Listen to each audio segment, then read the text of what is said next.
Servez la table, vous êtes l'assistant, n'est-ce pas? La voix de Victoria résonna dans l'élégante salle à manger, suivie d'un rire cristallin qui trancha l'air comme une lame.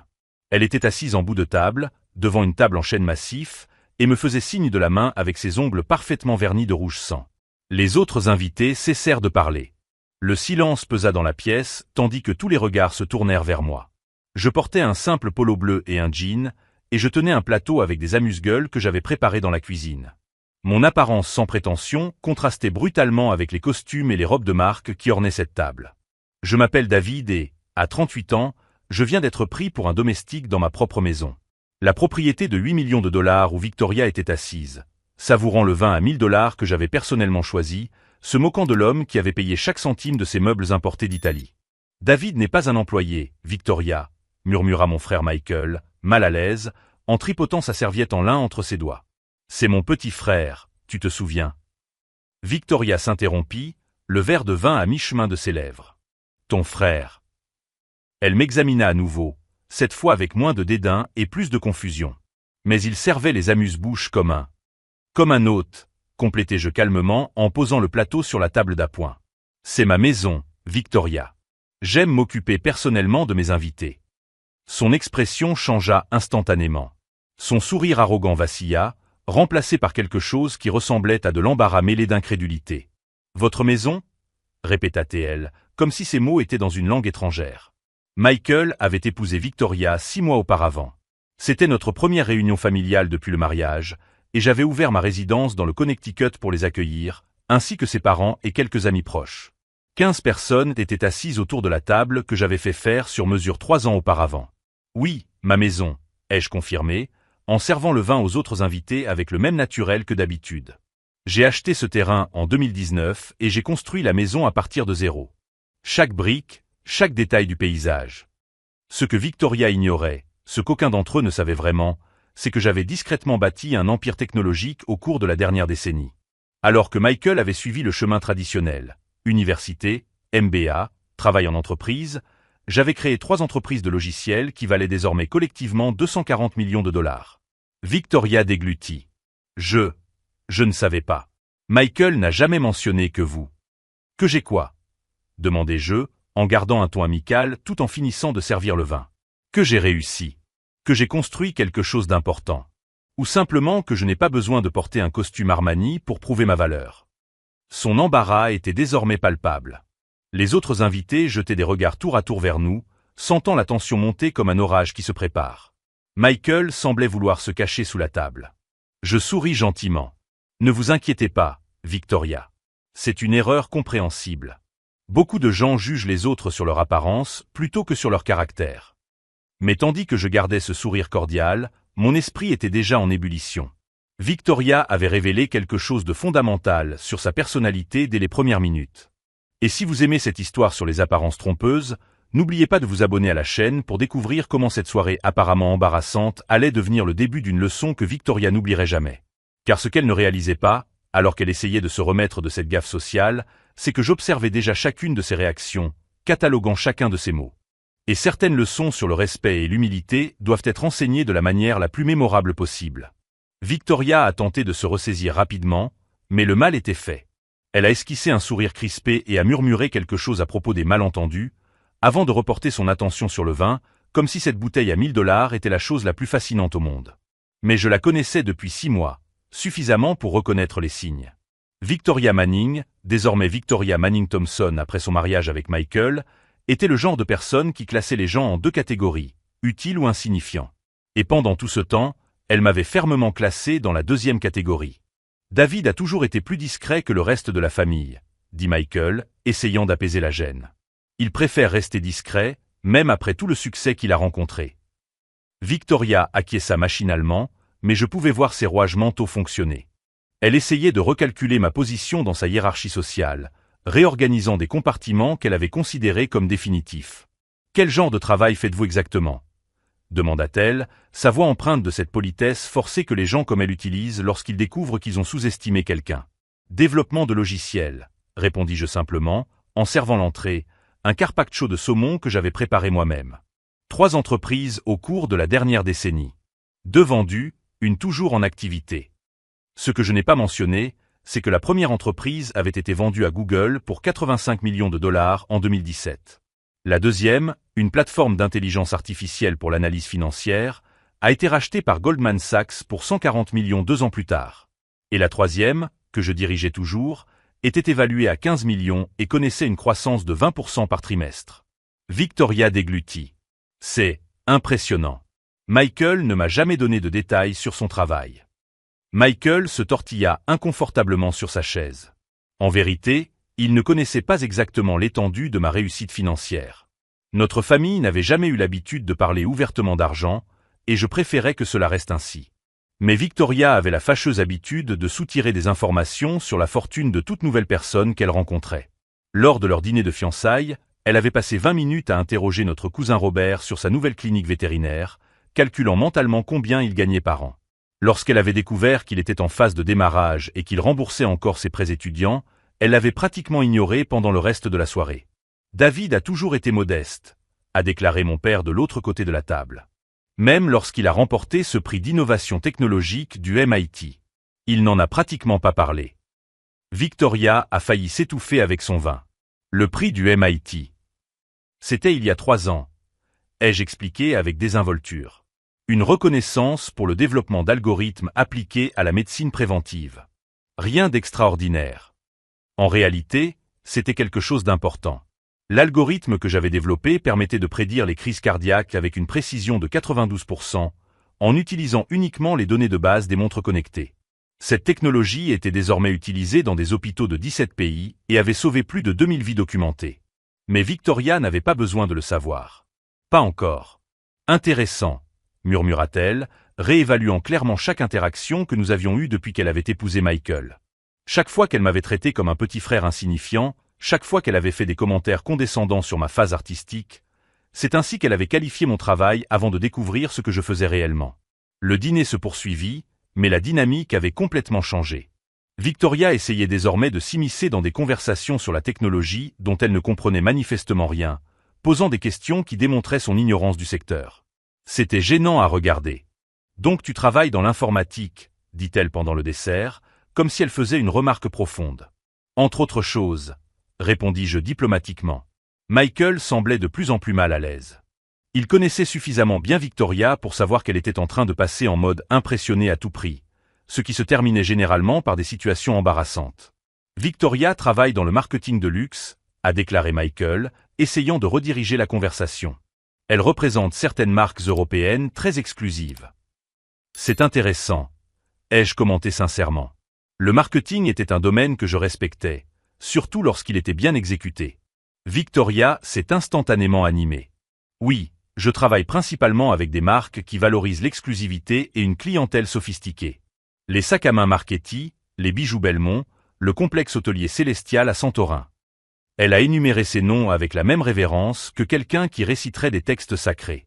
Pour Victoria, ces marques n'étaient pas seulement des produits, elles étaient des symboles de statut social, des moyens de séparer les bonnes personnes des mauvaises. Cela doit être difficile de travailler avec un public aussi spécifique, ai-je fait remarquer. Oh oui, a-t-elle répondu avec enthousiasme. Il faut comprendre la psychologie du luxe, savoir reconnaître ceux qui appartiennent vraiment à ce monde et ceux qui essaient simplement d'en faire partie. Le voilà. La philosophie de vie de Victoria résumée en une phrase. Certaines personnes appartiennent à ce monde, d'autres non. Et elle avait passé 6 mois à me classer fermement dans la deuxième catégorie. Pendant le reste de la soirée, j'ai observé Victoria essayer de compenser son erreur initiale.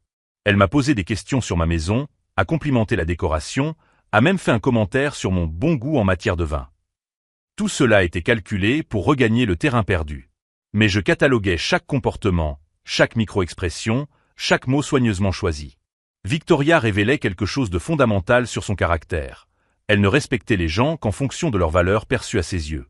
Lorsque les invités sont finalement partis vers 22h30, Victoria s'est attardée à la porte, souhaitant clairement avoir une conversation privée. « David », a-t-elle dit lorsque Michael est allé chercher son manteau dans le placard, « je tiens à m'excuser à nouveau pour le malentendu de tout à l'heure.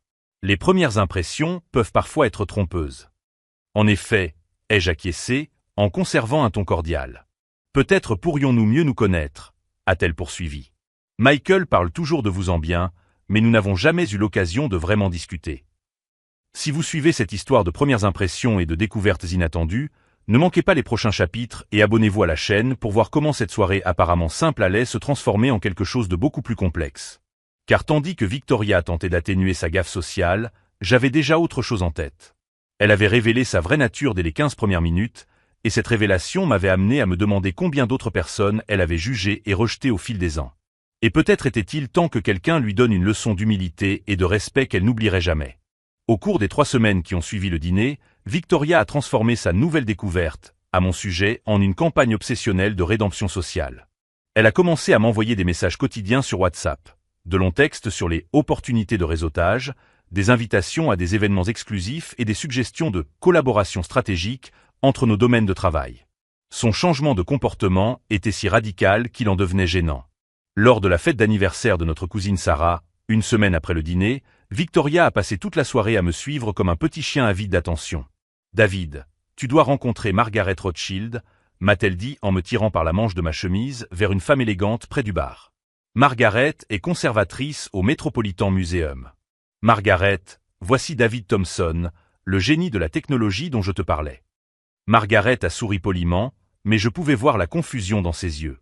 De toute évidence, Victoria ne lui avait jamais parlé de moi avant cette soirée. C'est intéressant, a déclaré Margaret. Victoria m'a beaucoup parlé de ton travail révolutionnaire dans le domaine de l'intelligence artificielle. Je regardais Victoria, qui rougit légèrement. Elle avait embelli notre conversation précédente sur les algorithmes médicaux, transformant une explication basique en quelque chose d'épique pour impressionner son amie influente. En réalité, Margaret, mon travail est bien plus modeste que ce que Victoria laisse entendre, répondis-je diplomatiquement. Je développe des outils qui aident les médecins à sauver des vies. Rien de très glamour. Victoria a ri nerveusement. David est très modeste. Il a remporté des prix du MIT, vendu des entreprises à Google. C'était douloureux à regarder. La femme qui m'avait traité comme un meuble 3 semaines auparavant me promouvait désormais comme si j'étais son protégé personnel. Mais ce qui m'a vraiment dérangé, ce n'était pas l'hypocrisie de Victoria. C'était de découvrir que je n'étais pas la première cible de ses préjugés systématiques. Michael m'a appelé le dimanche suivant, la voix chargée de frustration qu'il réprimait depuis des mois. « David, je dois te dire quelque chose à propos de Victoria », a-t-il commencé avec hésitation. À propos de la façon dont elle traite les autres. Nous nous sommes retrouvés dans un café près de son appartement à Manhattan. Michael semblait avoir vieilli de 5 ans en 6 mois de mariage. « Tu te souviens de Rosa, la nounou de notre voisine Madame Patterson ?» m'a-t-il demandé en remuant son café sans le boire. Rosa était une immigrante hondurienne de 52 ans qui s'occupait des jumeaux de Madame Patterson depuis 4 ans.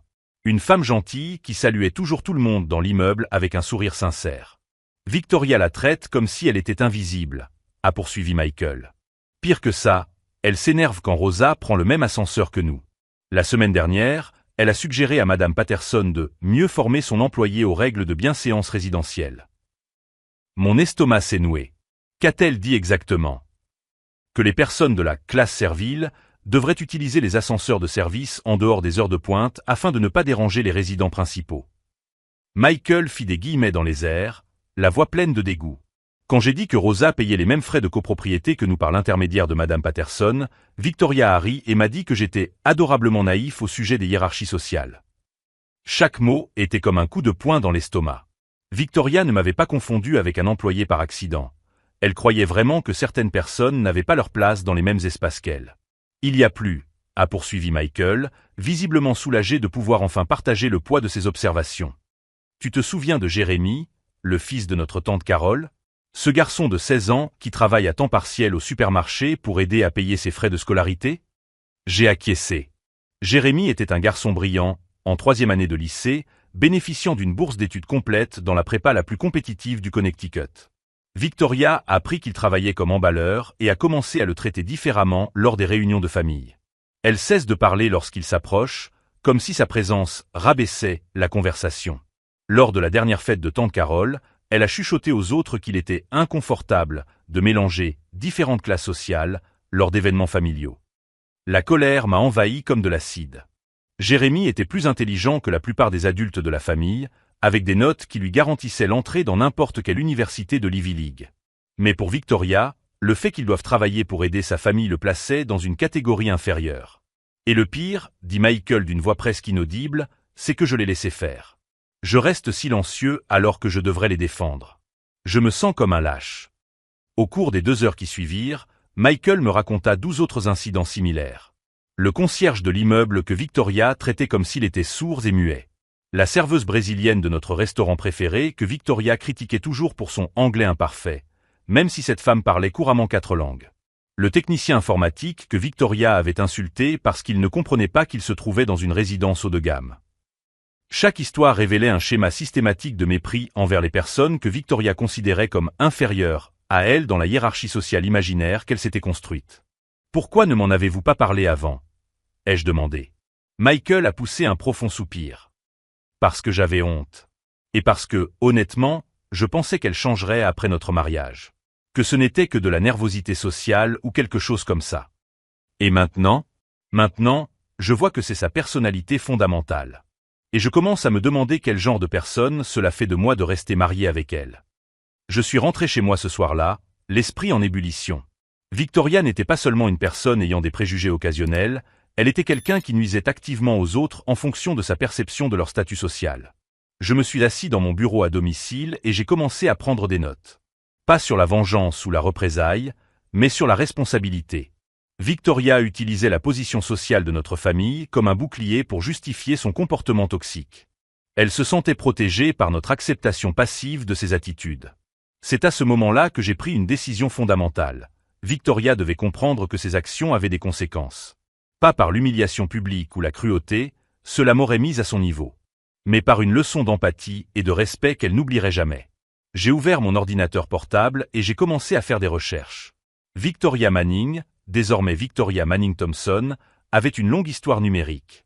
Des profils sur les réseaux sociaux, des articles dans des magazines de luxe, des interviews sur son travail dans le marketing exclusif. Chaque publication, chaque commentaire, chaque photo en disait plus long sur sa philosophie de vie. Ce qu'elle ignorait, alors qu'elle continuait à publier des messages sur le maintien de normes d'excellence et le réseautage stratégique avec les bonnes personnes, c'est que je documentais chaque manifestation de son préjugé systématique. Et certaines leçons sur l'humanité fondamentale doivent être enseignées d'une manière qui marque à jamais. Rosa méritait mieux. Jérémy méritait mieux. Michael méritait mieux. Et j'avais exactement les outils et les ressources nécessaires pour m'assurer que Victoria apprenne la véritable signification de la classe et de la dignité.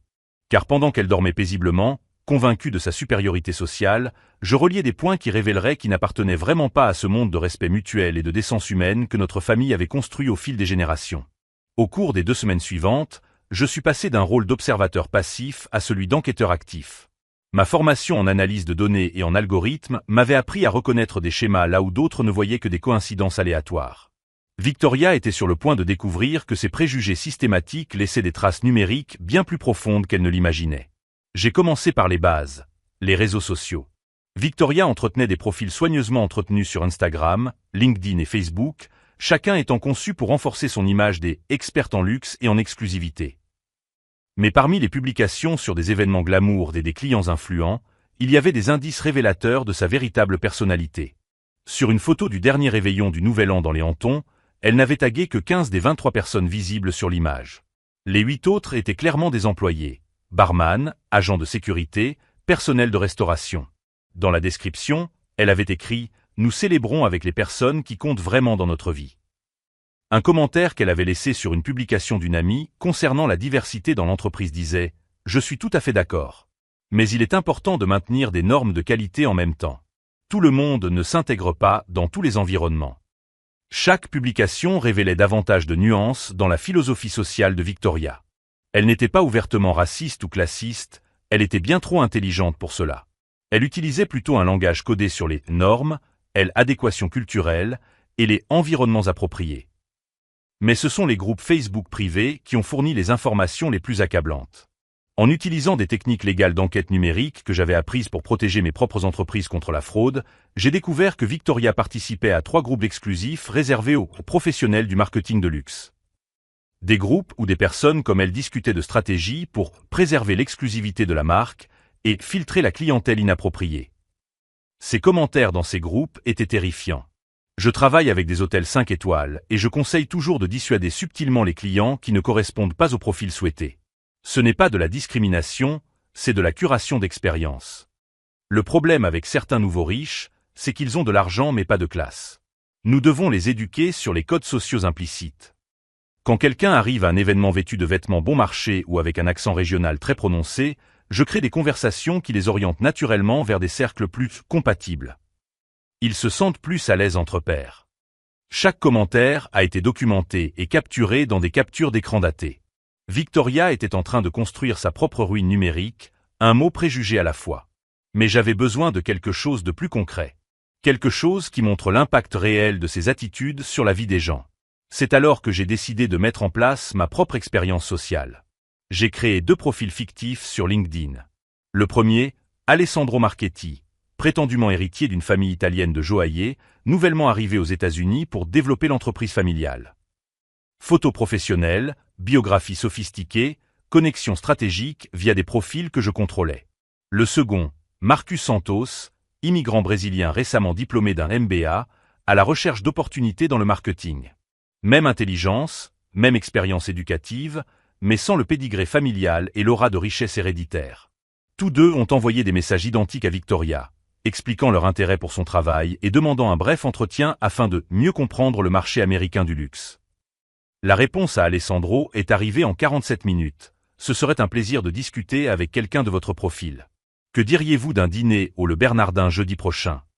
Marcus a reçu une réponse standard 3 jours plus tard. Merci de votre intérêt. Je vous recommande de participer aux événements de réseautage de l'association locale de marketing afin d'établir des contacts adaptés à votre niveau d'expérience. Même formation. Même qualification. Nom de famille différent. Réponses différentes. Victoria venait de prouver, à petite échelle mais de manière documentée, exactement le type de filtrage social systématique que Michael avait décrit. Mais mon plan allait au-delà de la simple documentation. Victoria était spécialisée dans les événements de luxe et le réseautage exclusif. Sa réputation dépendait de sa capacité à organiser des expériences pour une clientèle haut de gamme. Si je parvenais à démontrer publiquement que ses critères de sélection étaient basés sur des préjugés plutôt que sur le mérite, sa carrière professionnelle s'effondrerait. J'ai commencé par passer quelques appels stratégiques. Jonathan, ici David Thompson. Tu te souviens de cet algorithme de mise en correspondance que j'ai développé pour ta plateforme d'événements d'entreprise? Jonathan Mackenzie était PDG d'Elite Networking Solutions, une entreprise qui organisait des événements exclusifs pour les cadres supérieurs des entreprises du Fortune 500. Victoria avait travaillé comme consultante pour eux à 8 reprises au cours des 2 dernières années. Bien sûr, David. Ce système a révolutionné notre capacité à créer des connexions significatives. Que puis-je faire pour vous? Je développe actuellement un nouveau projet sur les préjugés inconscients dans le réseautage professionnel. J'aimerais mettre en place une étude pilote lors d'un de vos prochains événements. Ce serait l'occasion de démontrer comment la technologie peut créer des environnements plus inclusifs sans compromettre la qualité. Jonathan s'est immédiatement montré intéressé. Elite Networking avait récemment fait l'objet de critiques publiques concernant le manque de diversité dans ces événements. Une étude soutenue par ma réputation en matière d'IA et d'analyse comportementale pourrait être exactement ce dont ils avaient besoin pour améliorer leur image de marque. Parlez-moi davantage de cette étude, m'a-t-il dit. Je lui ai expliqué ma proposition. Un événement expérimental où les participants seraient sélectionnés exclusivement sur la base de leur mérite professionnel et de leur potentiel de réseautage, leur identité personnelle restant confidentielle jusqu'à la fin. Les conversations se dérouleraient à l'aide de codes QR qui ne révéleraient que les compétences, les réalisations et les intérêts, sans photo, nom ou indicateur socio-économique. C'est comme du speed dating, mais pour le réseautage professionnel basé uniquement sur le fond, ai-je expliqué. Jonathan a adoré l'idée. Et vous voulez mettre cela en place lors de notre prochain gala? C'est dans 3 semaines. Exactement. Et j'aimerais inviter quelques consultants expérimentés à participer en tant qu'évaluateurs du processus. Des personnes qui savent reconnaître le potentiel et la valeur réelle. Je n'ai pas mentionné que l'une de ces consultantes serait Victoria. Pendant que Jonathan organisait les détails logistiques, j'ai commencé à recruter des participants stratégiques. Rosa, la nounou hondurienne que Victoria traitait comme si elle était invisible, avait un master en administration et parlait couramment 5 langues. Jérémy, le jeune emballeur, venait de remporter un concours national de startups avec une idée révolutionnaire pour une logistique urbaine durable. J'ai également inclus d'autres professionnels que Victoria avait automatiquement écartés au fil des ans. Un plombier titulaire d'un doctorat en génie hydraulique et consultant pour des projets d'infrastructure internationale. une femme de ménage de nuit qui était programmeuse indépendante et avait développé 3 applications largement utilisées. Un chauffeur Uber qui avait vendu son entreprise de biotechnologie pour se consacrer à des tâches plus simples après un burn-out exécutif. 24 professionnels extraordinaires que Victoria avait jugés inaptes sur la seule base de leur profession actuelle ou de leur apparence. Cet événement serait le test définitif de ses véritables critères d'évaluation professionnelle. 3 jours avant le gala, Victoria m'a appelé, tout excité. David. Jonathan Mackenzie m'a invité à évaluer un nouveau format expérimental de réseautage. Il a dit que c'était votre idée. Oui, c'est vrai, ai-je répondu calmement. J'ai pensé que ce serait une opportunité intéressante pour quelqu'un qui a votre expertise dans l'identification du potentiel et de la valeur des personnes. Je suis tellement enthousiaste. Enfin un événement qui reconnaît l'importance d'une curation intelligente. Vous savez combien il est difficile de trouver un réseautage vraiment substantiel de nos jours. Si vous suivez ce parcours de découverte et de conséquences, ne manquez pas ce qui s'est passé lorsque Victoria a finalement testé ses critères d'évaluation dans des conditions totalement contrôlées, et abonnez-vous à la chaîne pour voir comment de petites actions révèlent de grandes vérités sur le caractère. Victoria n'avait aucune idée qu'elle était sur le point de participer à l'expérience sociale la plus élaborée de sa vie. Une expérience où ses seuls outils d'évaluation seraient la compétence, l'intelligence et le potentiel réel. Exactement les critères qu'elle a toujours prétendu apprécier. Alors qu'elle se préparait pour ce qu'elle considérait comme une nouvelle occasion de démontrer sa supériorité dans l'identification des « bonnes personnes », je finalisais les derniers détails d'une soirée qui révélerait, devant des témoins respectables, qui avaient réellement la capacité de reconnaître la valeur humaine authentique. La véritable sélection était sur le point de commencer. La soirée de l'expérience s'est déroulée avec une élégance que seule Elite Networking Solutions pouvait orchestrer. Le salon principal du Four Seasons avait été transformé en un laboratoire social déguisé en gala d'entreprise. Des tables rondes étaient stratégiquement disposées, chacune équipée de tablettes qui n'affichaient que des codes QR et des compétences professionnelles. Pas de photos, pas de nom, aucune indication sur le milieu socio-économique. Victoria est arrivée ponctuellement à 19h, vêtue d'une robe Versace bleu marine qui coûtait plus cher que le salaire mensuel de Rosa. Elle a salué Jonathan Mackenzie avec un enthousiasme sincère, clairement ravie de participer à un événement qu'elle considérait comme révolutionnaire. « David, quel concept brillant !» m'a-t-elle dit en me trouvant près du bar. Enfin un format qui permet une évaluation basée uniquement sur le mérite. Ce sera intéressant de voir combien de participants ont vraiment de la substance lorsque nous supprimons les distractions superficielles. L'ironie de ces paroles était presque douloureuse. Victoria était sur le point de découvrir exactement qui avait une réelle substance. J'ai hâte de voir vos conclusions, ai-je répondu calmement. Vous avez un œil exceptionnel pour identifier le véritable potentiel. Le système fonctionnait grâce à des codes QR uniques que chaque participant portait sur lui. Une fois scanné par les évaluateurs, il ne révélait que la formation académique, les expériences professionnelles pertinentes, les langues parlées, les projets développés et les mesures de performance. Aucune information permettant l'identification personnelle. Victoria a reçu sa tablette d'évaluation et a commencé à circuler dans la salle avec l'assurance d'une experte dans son élément naturel. Son premier arrêt a été la table 3, où elle a scanné le code QR d'une participante répertoriée sous le nom de « Candidate 47B ». Intéressant, murmura Victoria en lisant le profil. Master en administration de l'Universidad Nacional Autónoma de Honduras, spécialisation en gestion internationale. Parle couramment l'espagnol, l'anglais, le français, le portugais et le mandarin. 4 ans d'expérience dans la gestion efficace d'un budget familial de 2,2 millions de dollars par an, avec un taux d'efficacité de 97%. Elle a attribué une note élevée sur sa tablette et s'est approchée de la femme élégamment vêtue qui se tenait devant elle.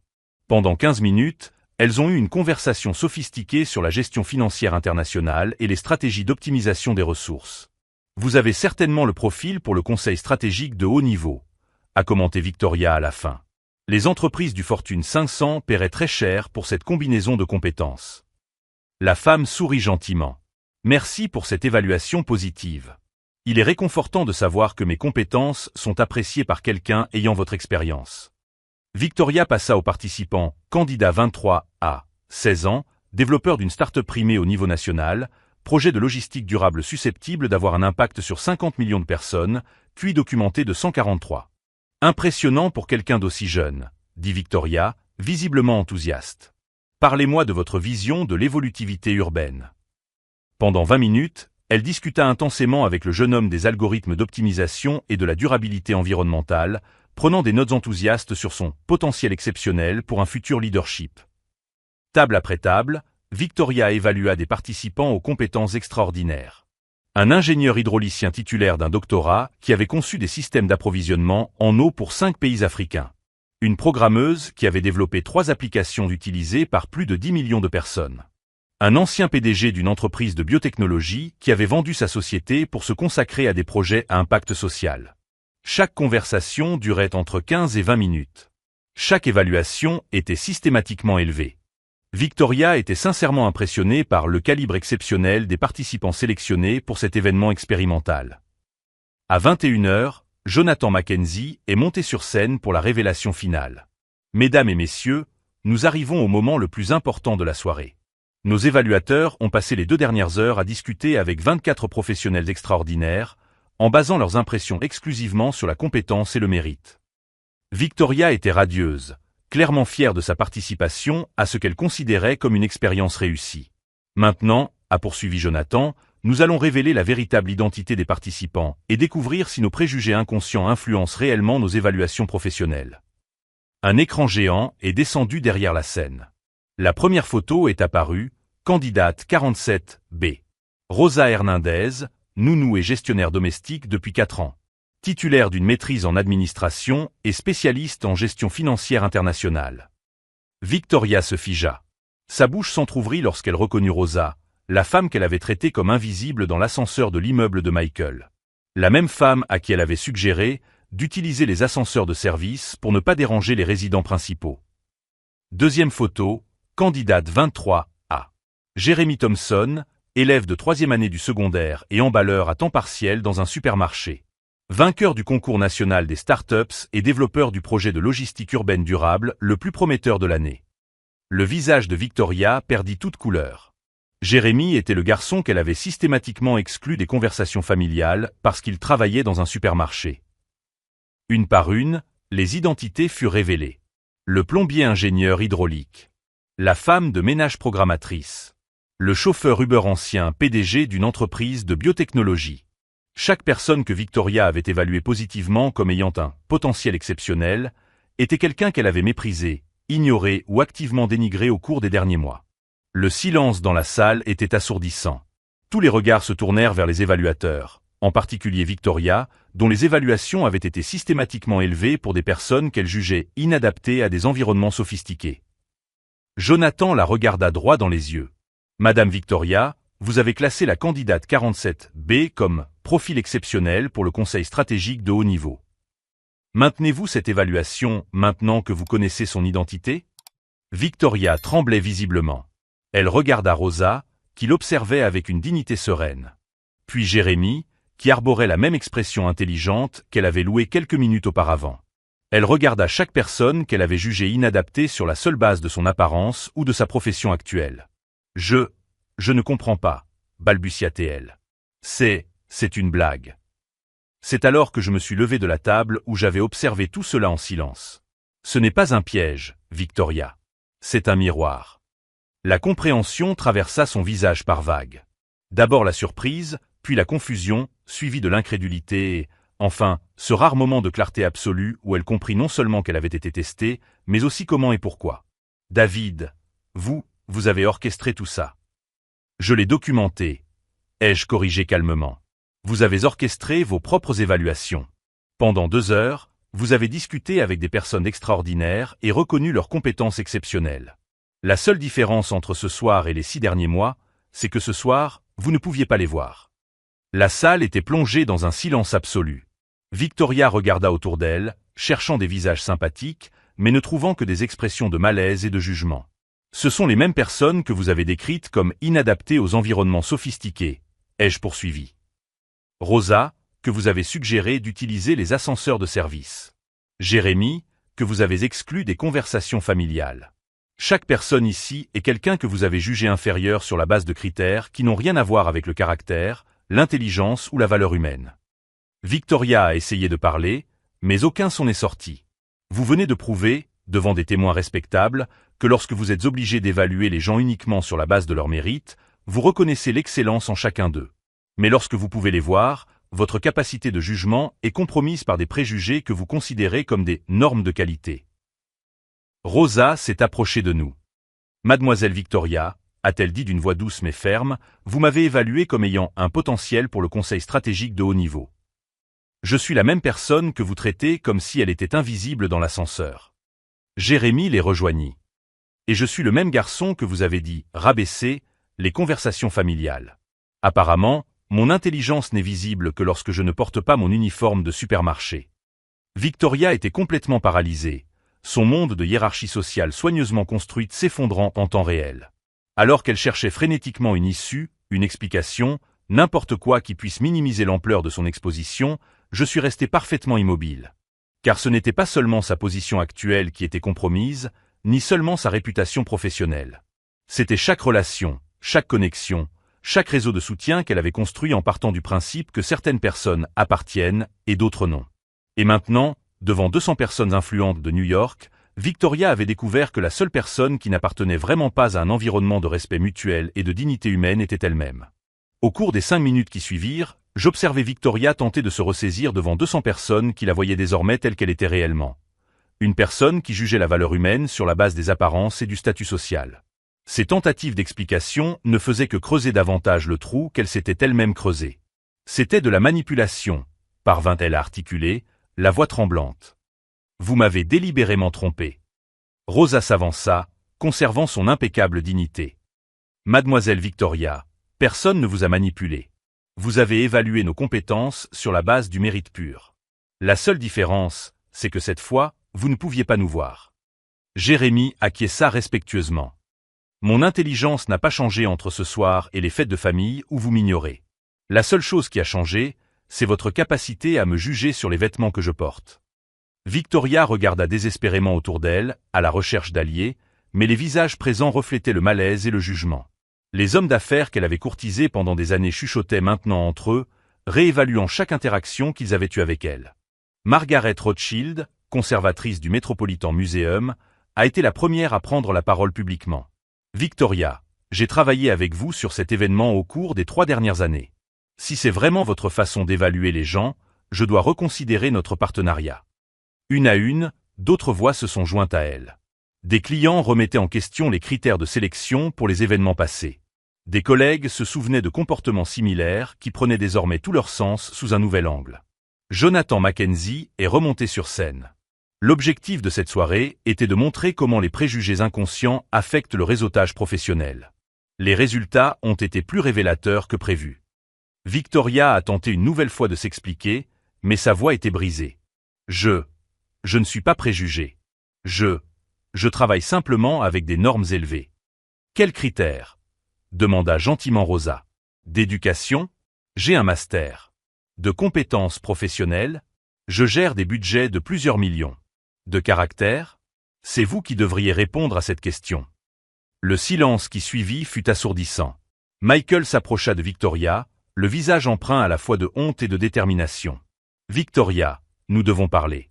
En privé. Ils quittèrent la salle ensemble, mais je savais que cette conversation ne serait que le début d'une réévaluation beaucoup plus profonde de leur mariage. Au cours des semaines suivantes, les conséquences se déroulèrent exactement comme je l'avais prévu, mais de manière encore plus percutante. Elite Networking Solutions rompit définitivement avec Victoria après que 3 clients professionnels eurent annulé leur contrat en invoquant des préoccupations en matière d'inclusivité. D'autres entreprises événementielles ont suivi le mouvement lorsque la vidéo de la soirée a été discrètement diffusée sur les réseaux sociaux professionnels. Mais la conséquence la plus significative est venue de Michael lui-même. 2 semaines après l'événement, il m'a appelé. David, j'ai mis fin à mon mariage. Victoria a refusé de reconnaître tout problème dans son comportement. Elle a dit qu'elle avait été injustement prise en embuscade et que les gens devaient rester à leur place. Le divorce a été rapide et civilisé. Victoria est retournée dans sa famille à Boston, où elle a tenté de relancer sa carrière loin du scandale new-yorkais. Mais les changements les plus profonds ont touché les personnes qui avaient été victimes de ces préjugés. Rosa a reçu 5 offres de conseils financiers après l'événement, dont un poste de gestionnaire de patrimoine pour des familles à haut revenu. Jérémy a obtenu le mentorat de 3 cadres présents ce soir-là et des fonds pour développer sa start-up de logistique durable. L'expérience est devenue un modèle pour d'autres entreprises souhaitant identifier et éliminer les préjugés dans le recrutement et le réseautage. 6 mois plus tard, j'ai rencontré Victoria par hasard dans un café de Greenwich Village lors d'un voyage d'affaires. Elle semblait différente, moins polie, plus authentique. « David », a-t-elle dit avec hésitation lorsque nos regards se sont croisés. « Victoria, comment vas-tu » Elle a hésité avant de répondre. « Mieux. Différemment. J'ai suivi une thérapie. J'ai beaucoup travaillé sur moi-même, sur la façon dont je percevais les autres. Et tu avais raison. Je jugeais la valeur humaine sur la base de choses qui n'ont pas d'importance. J'ai perdu un mariage, une carrière, des amitiés, tout ça parce que je ne voyais pas les gens au-delà de leur apparence. C'était la première fois qu'elle reconnaissait sincèrement son comportement.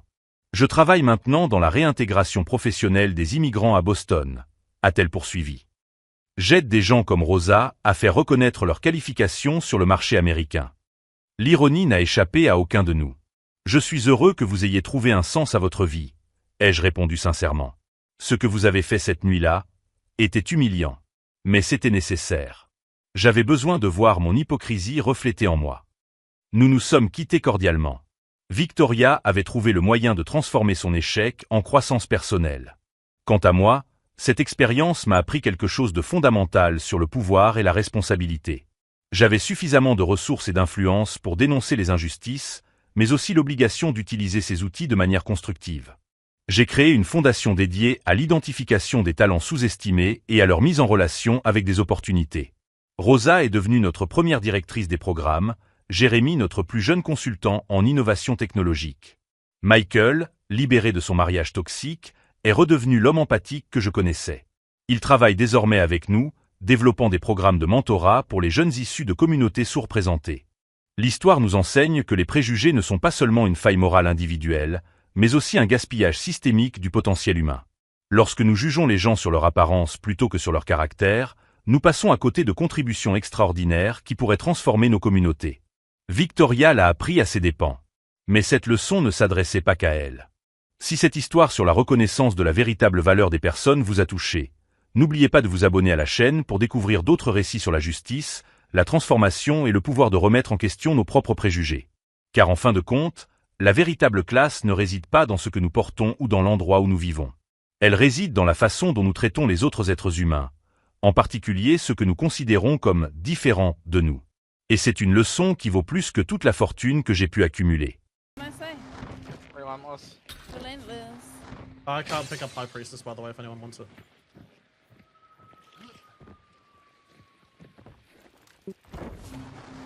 How you doing, Raina? Hello, True. How are you doing? Also, it's been good. Can't complain. How about you? It's going good. Going good, Vessi.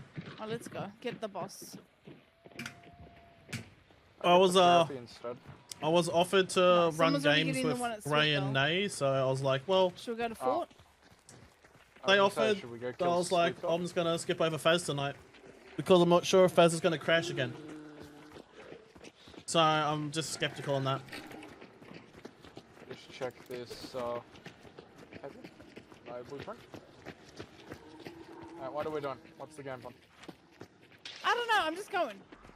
I'm gonna say fight boss, grab bounty, Okay. shoot people. Is that a good plan? Nay's And then we obviously did that thing what they go into do the in lady that room. in Shaun of the Dead. What's that pub called where they go back to it? Drink a pint, wait till it all blows over? I don't know what the name is, but I remember the scene. Yeah. So aside from having to get up for work, I'm okay. That is fair. I'm doing great. Alright. The Winchester. Ah, yes. Chilling, playing some games, having fun. What more could I ask for?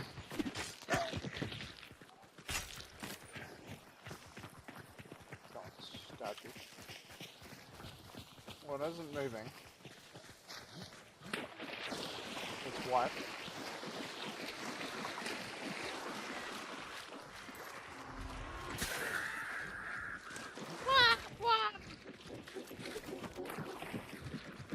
Alright, I got the bomb lance. I'll go in and get him.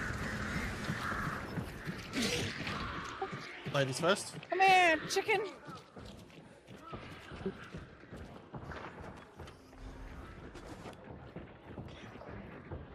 Hey, Soul, how you doing, mate? Do we not want the stuff?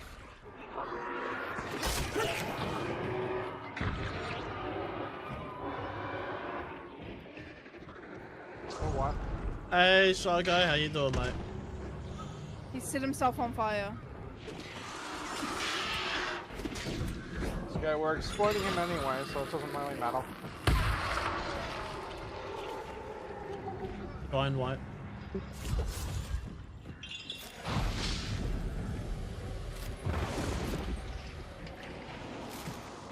I want in. Checking if someone's around. But this person is 112.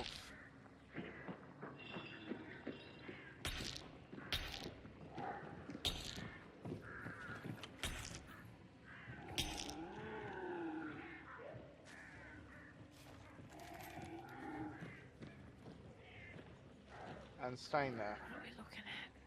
at 112. Isn't moving. I got a hangman. Up to you, man. Do what you feel Do comfortable it. with. Do it? Alright. How are we all doing for ammo?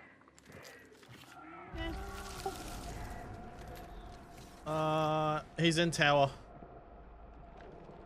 He's got a pair of uppercuts, and I don't know what the other gun was. Pair of uppercuts. Jeez, he hates us. Or he hates himself. He's got all the four shot boon as well.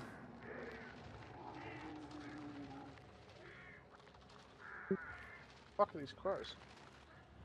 Oh, Outside. on the roof. They're on the roof.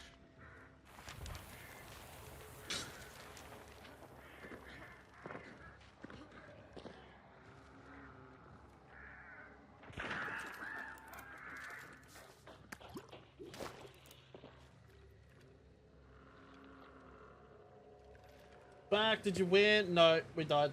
Shot from fort. I just fucking ran out of them at the end there. I couldn't be fucked.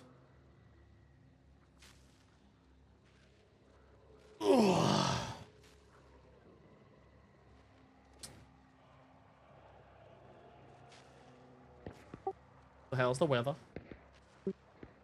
It's pretty chilly over here at the moment. Please send it over here. Oh, shit. Listen, I need heat. I need cold, sorry. I hate heat. Yeah, sounds. So, So plenty of aircon actually. oh, love the duckies. Thanks for the 50 biddies, mate. Yeah, well, you're lucky. I don't have aircon. But a good run at them strat. Yeah, I just haven't ducked pretty it. much. And Yeah. technically I didn't buy it. Chaos did. Yeah, so what Unless you went out. I've got 2 pedestal fans and a drum fan.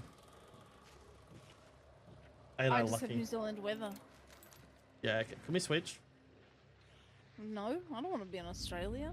Oh, you don't want the heat? No. Sure. You know what? 52-degree temperatures? Sorry, say again. You don't want 52-degree temperatures? Fuck no. Somebody just climbed a ladder over here. Yeah, I just heard people movement. So my ears propped up. Now you want to grab? Ducky, you want to grab? I'll watch this door first. I got it. I bought it, then moved out a few years after. Lol. Closing door. How close?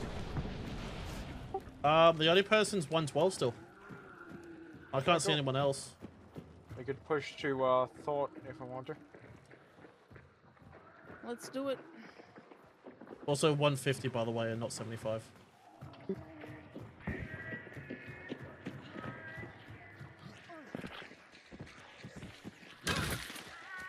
Oh, we have shadow now, don't we? Yes, we do. I forgot.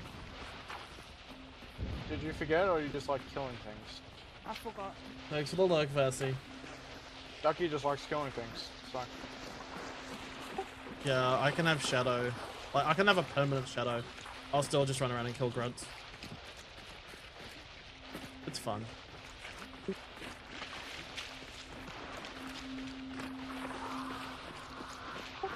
I think you hit some crows. Birds.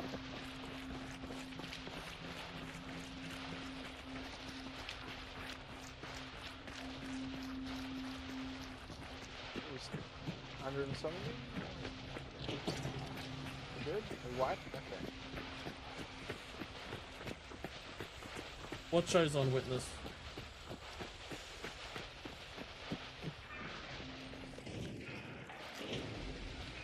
Could you please. There is a way for a constable with witness to tell if there is another constable. Ah, All yeah. up, it's going up. Okay.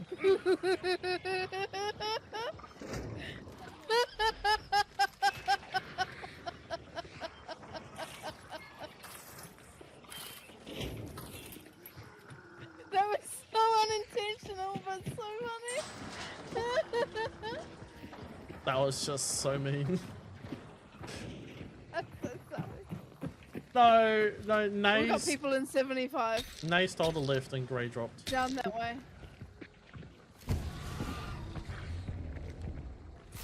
Oh, I nearly got you!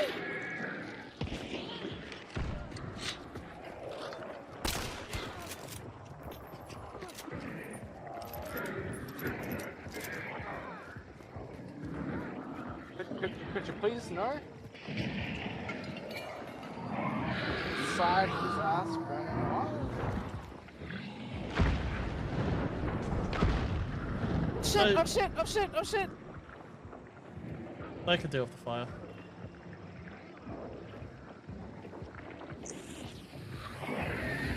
Sticky away.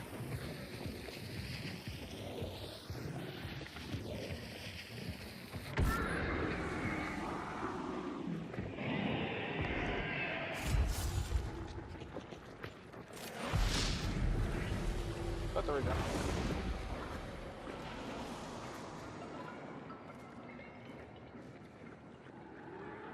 We have the fourth teammate named Ahmed.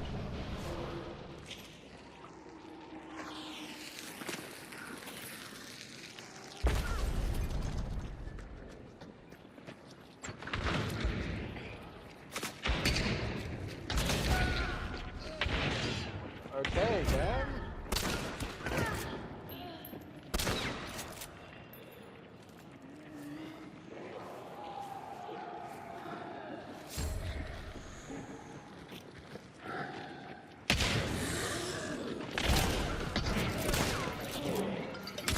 A shotgun is dog shit. Uh-huh. Uh-huh.